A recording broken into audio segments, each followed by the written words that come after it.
A pleasant day, everyone. Welcome to Teacher Tinitin's classroom. This is Mrs. Christine Tuano, your English 9 teacher.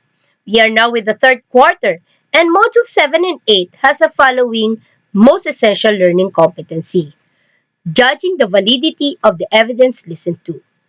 We are going to focus for these modules identifying a point raised in a listening material and recognizing pieces of evidence that support such a point, and discussion on the steps in analyzing and evaluating evidence. At the end of this lesson, you should be able to identify a point raised in a listening material and recognize pieces of evidence that support such a point. So for those who are answering their alternative delivery mode or modules and the learning activity sheets, please review our previous video lessons on judging the relevance and worth of ideas, especially the BARR analysis or the BAR method, and judging the validity of evidence, which discusses or tackled the PEE analysis or the P method. So what is an argumentative text?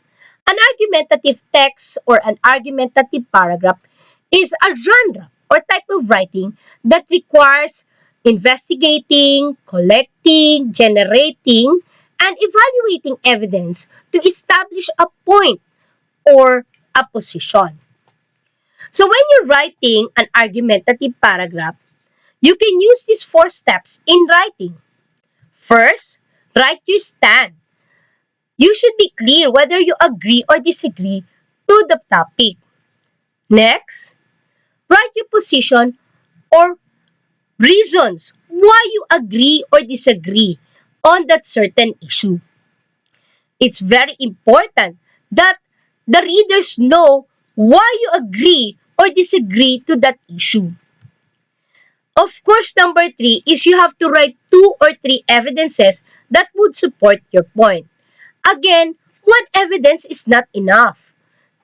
2 or 3 evidences would make your stand very clear. And also, more evidences means that it is more valid. And of course, you have to write your general statement or conclusion using the evidences to clarify your point. Now let's take a look at this example. You may use this format in writing your argumentative paragraph.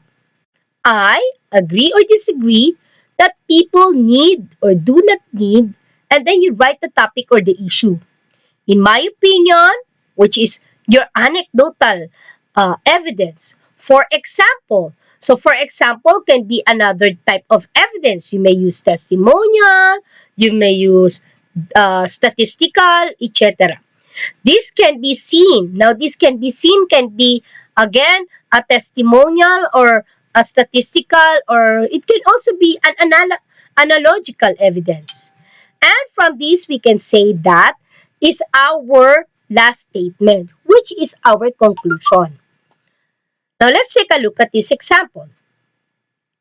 I agree that people need to be vaccinated against COVID-19.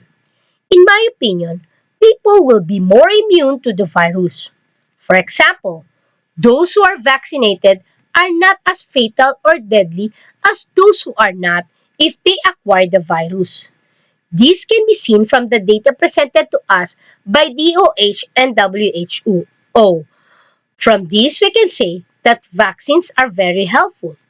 Now, what is the stand of the writer? Of course, he agrees that people need to be vaccinated against COVID-19. Now, what are his or her evidences? Of course, the word "in my opinion" states that this evidence is an anecdotal evidence. The second one, which is, for example, those who are vaccinated are not as fatal as deadly as those who are not, is an example of an uh, analogical evidence. And the last, wherein we state from the data presented to us, that means you have statistical proofs or evidence. And of course, the last statement is our conclusion or concluding statement. Now, this is just a guide. You may use a different type of format for your argumentative essay. Just make sure that your evidences and your stand is very clear. Thank you for watching, and that ends our discussion for Module 7 and 8. Again, let's learn new knowledge, live what we've learned, and love to learn together. Again, this is Mrs. Christine C. Tuano, your English 9 teacher. God bless us all.